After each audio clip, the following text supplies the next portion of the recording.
ನಮ್ಮೂರ್ ಆಂಜನೇಯನ್ ತೇರು ಯಾವ ತರ ನಡೀತಂತ ತೋರಿಸ್ತೀನಿ ಬನ್ನಿ. ಮೊದ್ಲು ಹೋಗಿದ್ದೆ ದೇವಸ್ಥಾನ ಒಳಗೋಗಿ ಬಾಸ್ ದರ್ಶನ ತಗೊಂಡು ಮಂಗಳಾರತಿ ತಗೊಂಡ್ವಿ. ಇವತ್ತು ಆಂಜನೇಯ ತರ ಆದ್ರೆ ನಾಳೆ ಮಾಸ್ತವನ ಪಲ್ಲಕ್ಕಿ ಉತ್ಸವ ನೋಡಕ್ಕೆ 2 ಕಣ್ಣು ಸಾಲದು. ದರ್ಶನ ತಗೊಂಡು ಹೊರಗ್ ಬಂದ್ರೆ ಅಲ್ಲಿ ಎಲ್ಲರೂ ತೇರಿಗೆ ಕಾಯಿ ಹೊಡಕ್ಕೆ ಕಾಯ್ತಾ ಇದ್ರು. ಅದಾದ್ಮೇಲೆ ತೇರ್ ಮೇಲೆ ಇದ್ದಿದ್ದ ಆಂಜನೇಯನ್ ಬಾವುಟದ ಹರಾಜ್ ನಡೀತಾ ಇತ್ತು. ತಗೊಳಕ್ಕೆ ಅಂತ ನಾನ್ ಮುಂದು ತಾನ್ ಮುಂದು ಅಂತ ಜನ ಕಾಯ್ತಾ ಇದ್ರು.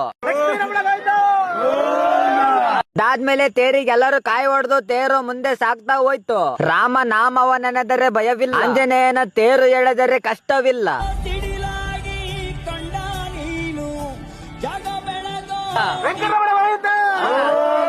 ರಾಮ್ ರಾಮ್ ಗೋವಿಂದ. ಅಲ್ಲಿಂದ ತೇರು ಹೊರಟಿದ್ದೆ ಬನ್ನಿ ಕಟ್ಟಿಗೆ. ದಾರಿಯಲ್ಲಿ ಪಾನ್ಕಾನು ಕೊಟ್ರು. ಹಬ್ಬ ಅಂದ್ರೆ ಬರೀ ಒಬ್ರು ಮಾಡೋದಲ್ಲ, ಊರಿಗೆ